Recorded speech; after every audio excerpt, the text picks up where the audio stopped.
Bible translated into Swahili, Yoruba, Igbo, Zulu, and every other African language, but having zero scientific books translated into a single African language, that is a conspiracy, that is a trap, and that's a scam. Someone who can be scammed with the same trick over and over again for decades upon decades is considered a fool, and their gullibility and lack of critical thinking make them willing participants in their own destruction. I have walked into different libraries, and I have seen university science books translated into Chinese, Russian, Portuguese, Arabic, and so forth. I have seen Think and Grow Rich by Napoleon Hill translated into French. I have seen the Japanese version of A Man's Search for Meaning. I have seen the Spanish version of Alchemist. I have seen the Arabic version of The Art of War.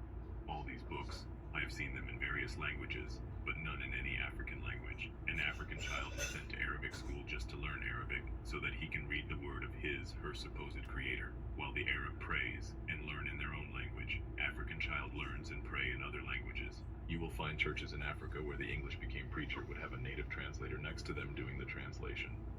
Here's where the scam comes. And you will never find a school in Africa where the teacher will have a translator next to them to translate chemistry, physics, mathematics, geography, economics to the students. I have seen many science books translate into various languages, but none in any African language. The Chinese are taught mathematics in Chinese. The Japanese are taught engineering in Japanese. They are all taught finance, chemistry, astrophysics, accounting, medicine, geology, government in their languages. The only book that Africans have had in their languages is the Bible and Quran. The only time Africans have something translated them to in their language is in a church and mosque.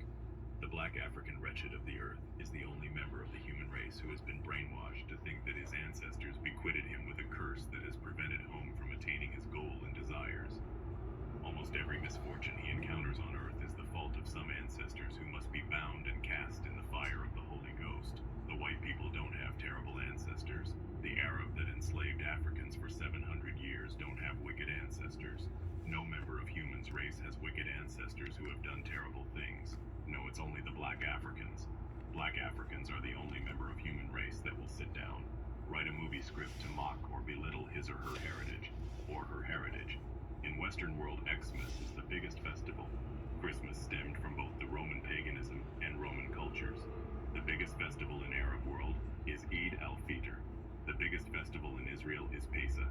The biggest festival in China is Spring Festival. Festival of Light is the biggest festival in India. Black people are probably the only human species on planet Earth that helps other races celebrate their own festivals, but nobody celebrates theirs with them.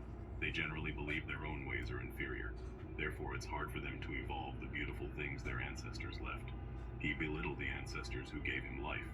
The continent is the only continent where Christianity and Islam concept of a God is shared equally. Even though both preach peace and love, yet there is no peace and love. When an African man is not praying to a foreign god, he will be treating himself in a foreign hospital, or visiting another man's country for religious purposes, or praying to his own creator in Arabic. He calls another man's history holy book, just because they told him to ask him, what is holy about the book? It's an abomination for him to see the world through his own culture. Slaves weren't allowed to do that. He steals money from his land to keep in a foreign land. His God and his country was created for him. No wonder nobody respects him. The black man is roaming around the world like a tortoise without a shell. He has no backbone, zero identity. No one respects him. He is lynched in Malaysia, incarcerated in Cambodia. He is shot like a dog in the streets of America. Not until we all free our minds from mental slavery, we will be wretched of the world. Welcome to Clarity Revolution. Subscribe to our YouTube for more longer content for thinkers alone.